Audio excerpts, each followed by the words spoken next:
So here we are on a snowy morning in the Northeast. It's about -2 degrees. Sun's coming up. It's actually a beautiful morning. It's been tough to get out and actually film the Genesis project that I've been working on. Well, so I'm going to try and summarize this up a little bit. In 2008, it had a very inexpensive base price. The car came out. It had this body that looked like an Infiniti with some German touches to it. You had a car that was on its way to becoming something special, I think. But it still had some Hyundai touches to it, I think.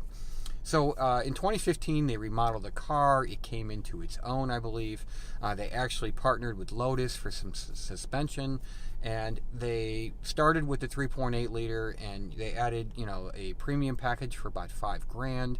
They added if you go for the $10,000 option, you move up to the Ultra package, which gives you all the standard safety, everything from a 9.2-inch touchscreen to the 7-inch LCD display, informational display, and all the, anything you can imagine on the car. But by the time you do that, you might as well just go for the V8 model. It's only a few $1,000s more, or the new Sport model that's coming up. So stick with me while we check out the Genesis G80. So in 2013, Hyundai was in the middle of developing the new 2015 model you see here, when they approached Lotus to help them fine-tune the suspension and create a car that was light years ahead of the first generation. Now this 2015 model wears its Pamplona red exterior very well, but don't fall in love with it because it's no longer offered. So the base 3.8 liter has 311 horsepower and 293 foot-pounds of torque, giving you 18 mile per gallon city and 29 highway.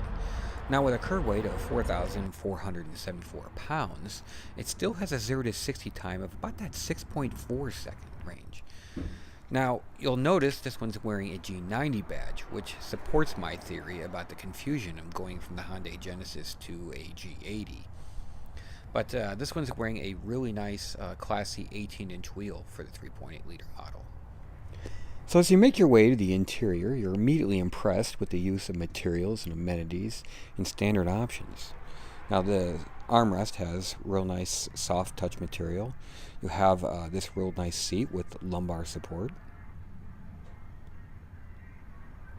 You have this new steering wheel for the 2015 model year that is much classier and light years ahead of the old one. You actually have a CD player in this car, which is amazing these days. You have an 8-speed automatic with 2 cup holders. You have your driving modes and your electronic parking brake with the auto hold function. You have this nice armrest that splits right down the center, which I think is actually a nice feature. It's kind of different. It's soft touch. And you have your heated and cooled seats and your heated steering wheel. You have this real nice vanity mirror that's lit. And you have these LED map lights and a padded sunglass container and all your controls for your panorama roof. You have an 8-inch touchscreen. You have some stitching along the dash with a lot of soft touch material. Now in the base 3.8, this is your trim option, which is a sort of a laminated wood, which I think is the only downfall of the base model. But you get these really nice perforated seats with its black piping on the edges. Now all the materials carry over to the back.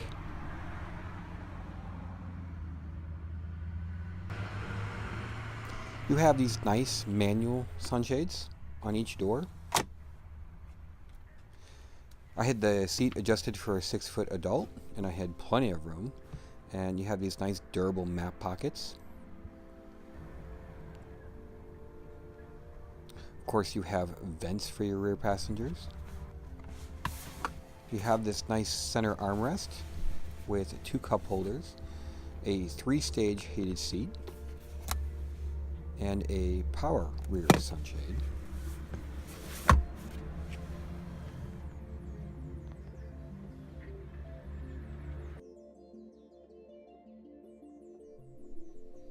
So as you make your way to the 2018 model, you see now it's got this darker laminated trim, which I believe is a little more modern. you have a base price of $41,750. Now, if you move up to the $10,000 Ultimate package, you get this real nice wood trim throughout the cabin. It's got some definition to it.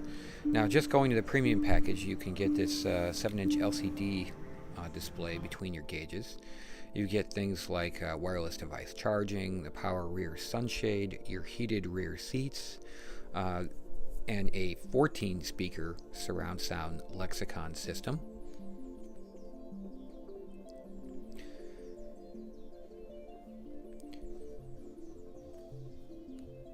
Now, one thing I wanted to point out is you have a very smooth ride and a well-insulated cabin. And the sport mode actually seems to cut down on the body roll quite a bit. As you make your way to the passenger seat, you can see it's got its perforation, and it's pretty much the same seat it's always been with lumbar support.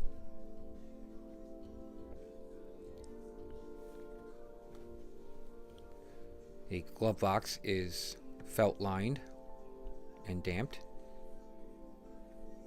and it has a decent amount of room.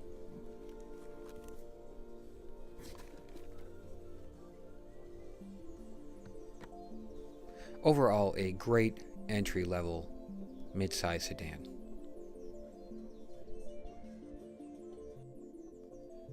So moving to the top of the line, you have these really nice 19-inch polished wheels that you start off with. They're very classy. You have a 420 horsepower V8 with 383 foot-pounds of torque, giving you 16 city and 25 highway. You have a 0 to 60 time of right around 5 flat and a quarter mile time of in the low 13s. Now you've got all the available safety. You've got this real nice wood trim that's standard, the 9.2-inch touchscreen, along with the rotary knob and all the controls, which are right at your fingertips.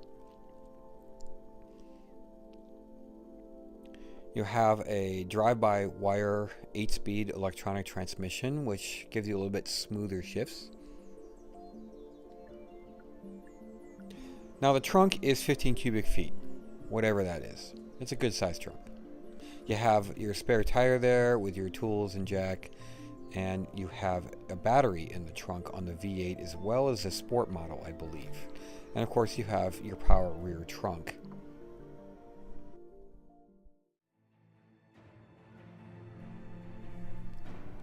So the G80 has grown into this fabulous, well-priced luxury sedan. With proper handling, great engines, all the standard features, and stunning classy looks. I look for this brand to add more competitive models and separate itself completely from parent company Hyundai someday, while bringing its own showroom to be competitive with all luxury brands.